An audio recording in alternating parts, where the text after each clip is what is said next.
کہ آپ نعت خوانی میں گائکی کو کتنی اہمیت دیتے ہیں، کتنے % ہونی چاہیے اور کیا کہتے ہیں اس بارے میں؟ دیکھیے، گائکی ایک فن ہے جی، اور فن کوئی برا نہیں ہوتا، علم کوئی برا نہیں ہوتا۔ صحیح۔ صرف یہ بات ہے کہ جس شعبے میں آپ فن حاصل کر رہے ہیں اس شعبے میں فن کی ضرورت ہے کتنی۔ یعنی فرض کیجئے کہ اگر میں تمام راگوں سے واقف ہوتا تو کیا میں تمام راگوں کا اظہار محافل نعت میں کر سکتا ہوں؟ یا مجھے کرنا چاہیے؟ صحیح بات۔ کیا عوام کی ذہنی سطح یہ ہے کہ آپ کون سے وقت کے راگ میں کون سی چیز چھیڑ رہے ہیں؟ پہلے تو اس کی تربیت کیجئے پورے معاشرے کی، جو مشکل ہے۔ اسی لیے میں نے دیکھا ہے کہ جو لوگ گائکی کی بنیاد پر نعت خوانی میں رہے یا اپنے فن کو اہمیت دیتے رہے وہ کامیاب ضرور رہے، لیکن ان کا دائرہ کار محدود رہا، اس لیے کہ موسیقی کا سمجھنے والا ہی گائکی پر داد دے سکتا ہے۔ ایسا ہی، ٹھیک ہے، ایسا ہی۔ ہمارے یہاں ایک بڑا طبقہ جو ہے وہ گائکی کے رموز سے ناآشنا ہے، اسے بس یہ لگتا ہے کہ اچھا یہ کوئی کام ہوا ہے۔ وہ کیا کام ہوا ہے؟ وہ اچھا لگ رہا ہے، نہیں لگ رہا، یا اچھا لگ رہا ہے تو کس بنیاد پہ، یہ علم اس کو نہیں ہے۔ تو ہمیشہ اساتذہ نے اس بات کا خیال رکھا ہے، خاص طور پہ میں نے منظور الکونین شاہ صاحب کے یہاں یہ دیکھا کہ وہ بہت کچھ جانتے تھے، جی بالکل، لیکن محفل میں صرف اتنا ڈیلیور کرتے تھے جتنا محفل کی ضرورت تھی۔ اعظم چشتی صاحب بھی ایسے ہی، اعظم چشتی علیہ رحمہ بھی کیا نہیں پڑھ سکتے تھے، حقیقت ہے، سب اگر آپ ان کی پڑھت کی بنیاد دیکھیں تو وہ سادگی۔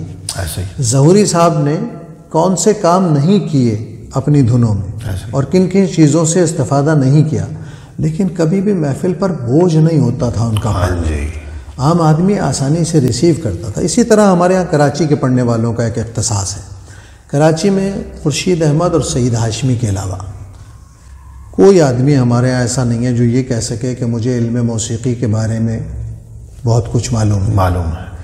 لیکن آپ خورشید اور سعید ہاشمی صاحب کو بھی دیکھیں گے تو انہوں نے بھی اپنے فن میں کے اظہار میں گائکی کو بیس نہیں بنایا، پڑھ کے دکھایا لیکن بہت سافٹ کر کے۔ اس کے علاوہ جتنے لوگ پڑھتے تھے ان سب کا اپنا آہنگ تھا، وہ گائکی کے اصولوں پر نہیں تھے۔ راگ کا ایک مسئلہ ہے کہ آپ کو راگ جس راگ میں آپ شروع کر رہے ہیں اسی کے آہنگ میں رہنا پڑے گا، اسی کی جگہوں پر وقوف کرنا پڑے گا اور چلنا پڑے گا، اس کا ایک نظام ہے نا، اسی طرح ادا کریں گے تو اس راگ میں رہیں گے، ورنہ کچھ اور بن جائے گا۔ جی، یہ چیز جو ہے وہ سامع کے لیے بعض اوقات مسائل بھی پیدا کرتی ہے۔ تو کراچی کے پڑھنے والوں نے خاص طور پہ بہت سادگی سے پڑھا ہے۔ قاری ولی ظفر قاسمی صاحب ایک اسکیل میں پڑھتے رہے ساری۔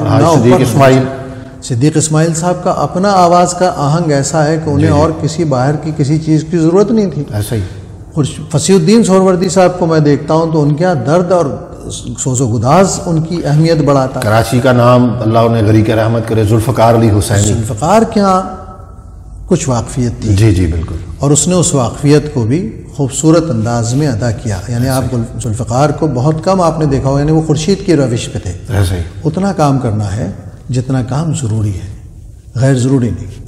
تو یہ سب چیزیں ہیں، اور ہر پڑھنے والا، ہر کامیاب پڑھنے والا اپنی جگہ اسی وقت بناتا ہے جب اس کے طرز اظہار میں کوئی انفرادیت ہو، لوگ ہزاروں آواز میں وہ آواز سنیں تو ان کو محسوس ہو کہ ہاں بھائی یہ کوئی فلاں پڑھ رہا ہے۔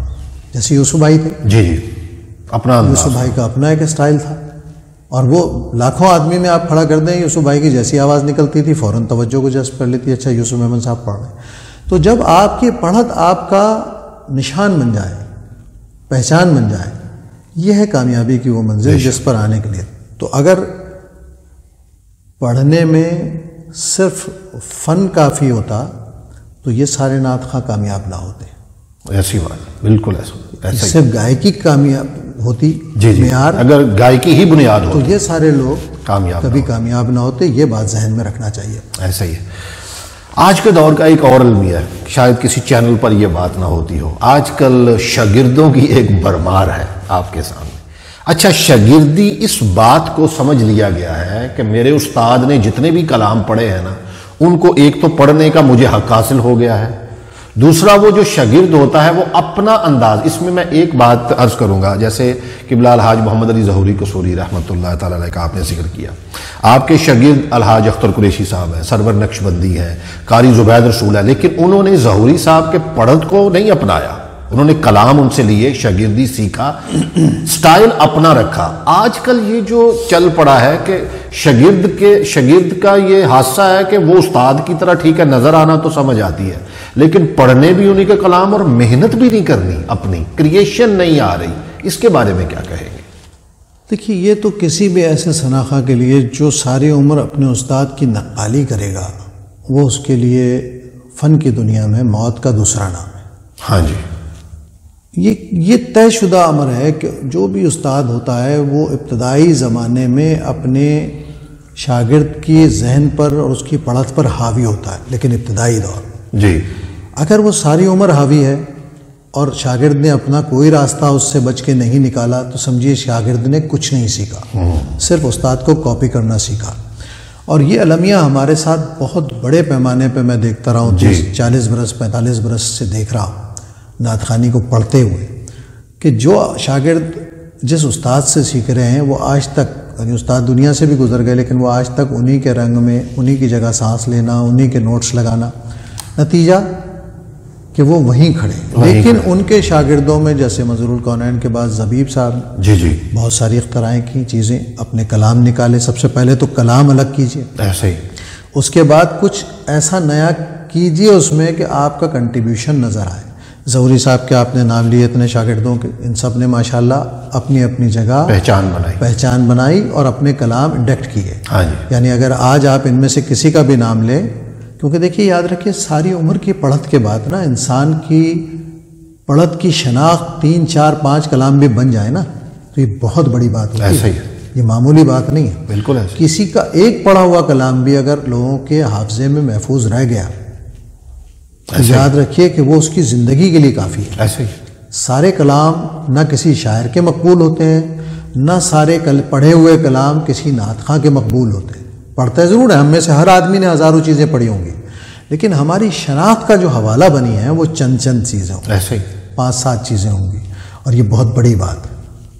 اور ہم خود اتنے بڑے مسئلے میں آ جاتے ہیں اس کی وجہ سے کہ ہم اپنے بعض اوقات کئی کلام ایک طرح پڑھتے ہیں کیونکہ وہ لوگوں کے حافظے کا حصہ بن چکے ہیں، اور ان کی تسکین کے لیے ہمیں خود بعض اوقات یہ کرنا پڑتا ہے۔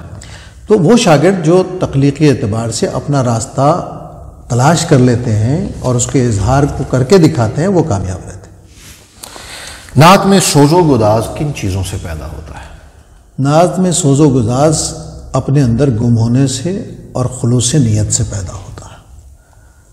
میں نے کوئی نعت خواں، کوئی دین کے اعتبار سے کسی بھی پرفارمر کو کبھی تنگ دست نہیں دیکھا، چاہے عالم دین ہو، چاہے کوئی نوحہ خواں ہو، چاہے قوال ہو، چاہے نعت خواں ہو، جس نے اللہ کے حبیب کے ذکر کی کوئی خدمت کی، اللہ نے اس کے دامن کو خالی نہیں رکھا۔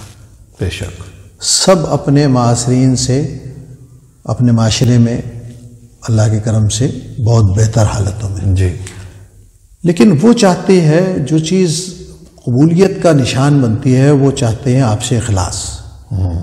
اللہ سب کچھ دے گا، اللہ سب کچھ دیتا ہے، اللہ نے سب کچھ دیا ہے، لیکن ایک ہوتا ہے دنیا کی نعمتوں کو حاصل کر لینا، اور دوسرا ہوتا ہے دنیا کی جو نعمتیں آپ کو حاصل ہو گئی ہیں اس میں برکت کا پیدا ہو جانا۔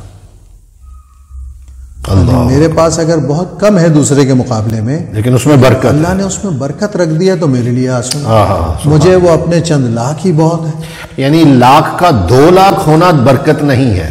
اللہ اکبر، اللہ، 1 لاکھ میں آپ کے قلب کا مطمئن ہونا برکت ہے۔ سبحان اللہ، سبحان اللہ۔ تو جس وقت آپ برکت سے بھر جائیں گے نا تو اب آپ کو اندر باہر کا کوئی مسئلہ نہیں، راضی بالرضا رہنا شروع کر، جو ہے اللہ نے کہا بھائی ہزاروں سے بہتر بھی تو ہو نا، یہ کیوں نہیں سوچتے؟ ایسے ہی، پہلے تو یہ اس بات پر فخر کرو کہ اللہ نے تمہیں اس کام کے لیے منتخب کر لیا، اللہ، معمولی کام ہے۔ صحیح بات۔ پھر دوسرا یہ کہ تمہاری مالی حیثیت کو بھی، تمہاری معاشرے میں عزت تکریم، کون سی نعمت اللہ نے دی۔ دنیا میں ہم کہیں جاتے ہیں لوگ ہم سے آ کے ملتے ہیں۔ دیکھیے ایک ایئرپورٹ پر مجھے اس بات کا احساس ہوا کہ ایک بہت بڑے آرٹسٹ، مجھ سے بہت بڑے آرٹسٹ کہیں موجود تھے ایئرپورٹ پر، اور یہ زیورخ ایئرپورٹ تھا غالباً، اور وہاں کچھ ظاہر ہے کہ ٹریول کرتے ہیں تو پاکستان کے بھی بہت سارے لوگ کرتے ہیں۔